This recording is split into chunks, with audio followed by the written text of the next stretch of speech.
সুপ্রিয় দর্শক, আসসালামু আলাইকুম। সবাইকে স্বাগত জানাচ্ছি আজকের গুরুত্বপূর্ণ সংবাদে। প্রথমেই জানিয়ে দিচ্ছি সংবাদ শিরোনাম।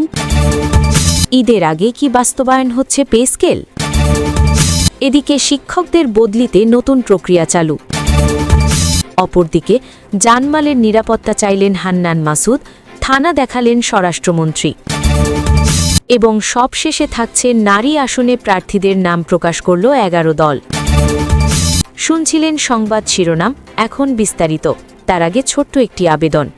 সঠিক ও নির্ভরযোগ্য সংবাদ পেতে আমাদের চ্যানেলটি সাবস্ক্রাইব করুন, আপনাদের মতামত কমেন্টে জানান, আর ভিডিওটি ভালো লাগলে একটি লাইক দিতে ভুলবেন না।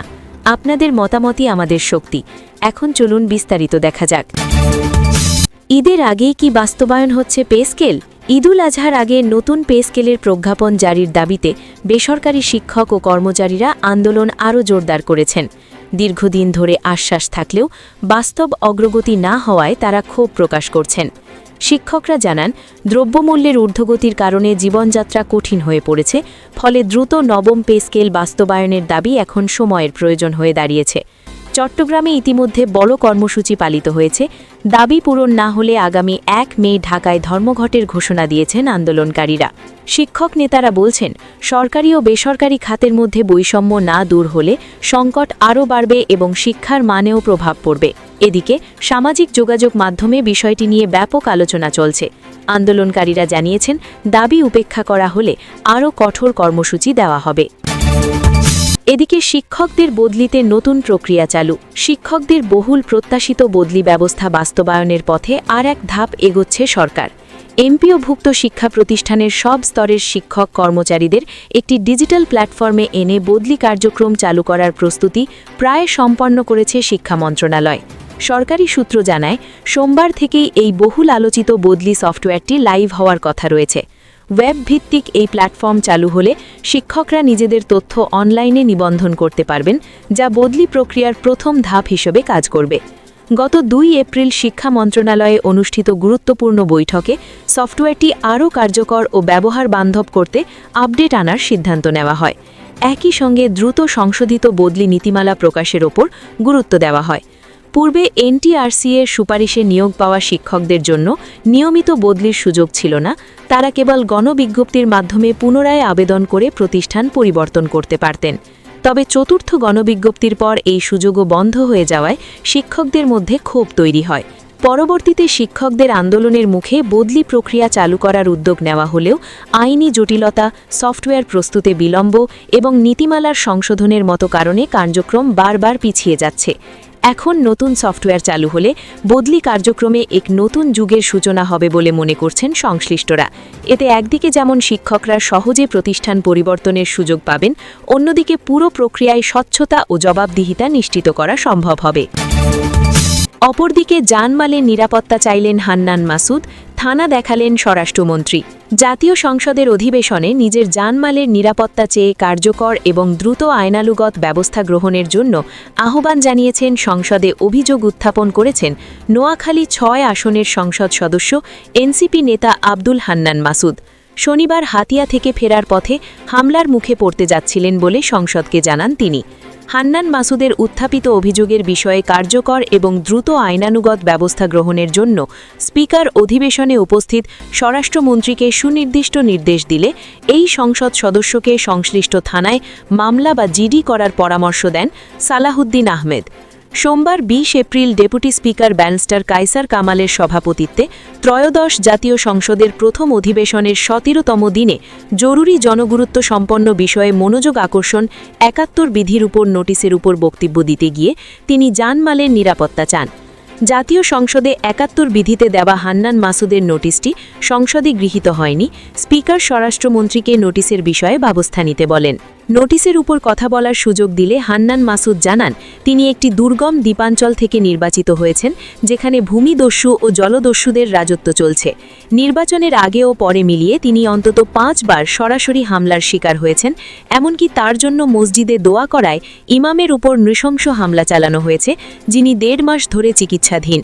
ক্ষোভ প্রকাশ করে হান্নান মাসুদ দাবি করেন তার উপর সরাসরি অস্ত্র হাতে কোপাতে আসার ভিডিও এবং প্রমাণাদি থাকা সত্ত্বেও সন্ত্রাসীদের রাজনৈতিক শেল্টারে রাখা হচ্ছে, ফেসবুক লাইভে এসে প্রতিনিয়ত হত্যার হুমকি দেওয়া হচ্ছে এবং এলাকায় প্রবেশে বাধা দেওয়া হচ্ছে। এই সময় হান্নান মাসুদ প্রশ্ন তোলেন, একজন সংসদ সদস্য হয়ে যদি আমি এবং আমার নেতাকর্মীরা নিরাপত্তা না পান তাহলে সাধারণ মানুষের অবস্থা কী হবে? গাড়িতে এখনও সন্ত্রাসীদের দেওয়া কোপের দাগ রয়েছে উল্লেখ করে তিনি বলেন, বিটিভির সাংবাদিককে কোপেছে এমন চিহ্নিত আসামিরাও প্রকাশ্যে ঘুরে বেড়াচ্ছে। এই ঘটনার সংসদীয় তদন্তের পাশাপাশি নিজের এবং তার কর্মীদের জীবনের নিরাপত্তা নিশ্চিত করতে সরকারের জোরালো হস্তক্ষেপ কামনা করেন। হান্নান মাসুদের এই বক্তব্যের আগে ডেপুটি স্পিকার কায়সার কামাল বলেন, মাননীয় সংসদ সদস্য আব্দুল হান্নান মাসুদ তার জানমাল, সম্মান ও মর্যাদা রক্ষায় যে নোটিশটি দিয়েছেন তা অত্যন্ত গুরুত্বের দাবি রাখে। নোটিশে উল্লেখ করা হয়েছে, গত 25 ফেব্রুয়ারি নির্বাচন পরবর্তী সহিংসতায় ক্ষতিগ্রস্তদের দেখতে গেলে তার উপর প্রাণঘাতী হামলা হয় এবং 29 মার্চ সংসদে দেওয়া বক্তব্যের জেরে তাকে অনলাইনে অশ্লীল ভাষায় আক্রমণ ও হত্যার হুমকি দেওয়া হচ্ছে। ডেপুটি স্পিকার বলেন, একজন সংসদ সদস্যের উপর এ ধরনের হামলা ও হুমকি কোনোভাবেই কাম্য নয়।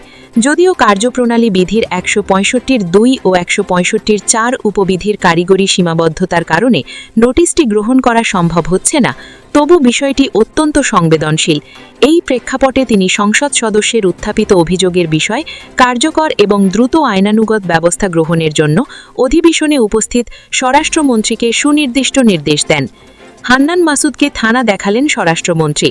ডেপুটি স্পিকারের নির্দেশনার পর স্বরাষ্ট্রমন্ত্রী সালাহউদ্দিন আহমেদ তার বক্তব্যে বলেন, সংসদ সদস্য হান্নান মাসুদের উত্থাপিত বিষয়টি অত্যন্ত গুরুত্বের সাথে দেখা হচ্ছে। সংসদ সদস্যের বক্তব্যের প্রতিটি বিষয় আমি মনোযোগ দিয়ে শুনেছি। যদি হামলার এই ঘটনাগুলো সত্য হয়ে থাকে তাহলে তা অত্যন্ত দুঃখজনক এবং সরকার অপরাধীদের ছাড় দেবে না। সংসদ সদস্য হান্নান মাসুদকে সংশ্লিষ্ট থানায় মামলা বা জিডি করার পরামর্শ দিয়ে তিনি বলেন, অভিযোগ দায়ের করা হলে পুলিশ দ্রুত কঠোর ব্যবস্থা গ্রহণ করবে। কেবল এই সংসদ সদস্যই নন, হাউসের যে কোনো সদস্য যদি এ ধরনের পরিস্থিতির শিকার হন বা নিরাপত্তাহীনতায় ভোগেন তাহলে যেন তা তাৎক্ষণিকভাবে স্বরাষ্ট্র মন্ত্রণালয় বা স্থানীয় থানাকে অবহিত করা হয়। সরকার দেশে আইনের শাসন প্রতিষ্ঠায় বদ্ধপরিকর এবং সংসদ সদস্যদের নিরাপত্তা নিশ্চিত করতে সর্বোচ্চ ব্যবস্থা নেওয়া হবে। এবং সবশেষে থাকছে, নারী আসনে প্রার্থীদের নাম প্রকাশ করল 11 দল। ত্রয়োদশ জাতীয় সংসদের সংরক্ষিত নারী আসনের জন্য জামায়াতে ইসলামী নেতৃত্বাধীন 11 দলীয় নির্বাচনী ঐক্যের প্রার্থী তালিকা চূড়ান্ত করা হয়েছে। সোমবার সন্ধ্যায় জোটের পক্ষ থেকে এই তালিকা প্রকাশ করা হয়েছে। চূড়ান্ত তালিকা অনুযায়ী সংরক্ষিত নারী আসনের 13 জন প্রার্থীর মধ্যে জামায়াতে ইসলামী থেকে 8 জন এবং অন্যান্য শরিক দল ও বিশেষ ক্যাটেগরি থেকে 5 জন মনোনীত হয়েছেন।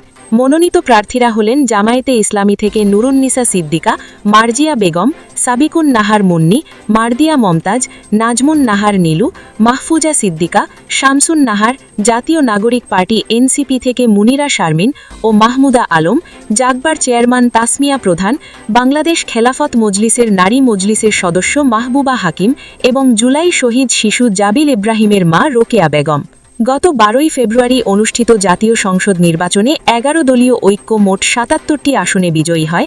সংসদীয় বিধান অনুযায়ী এই আসনের উপর ভিত্তি করে এই জোটটি সংরক্ষিত নারী আসনে 13টি আসন লাভ করছে। অপরদিকে মোট 50টি সংরক্ষিত নারী আসনের মধ্যে 36টি আসন পেয়েছে বিএনপি।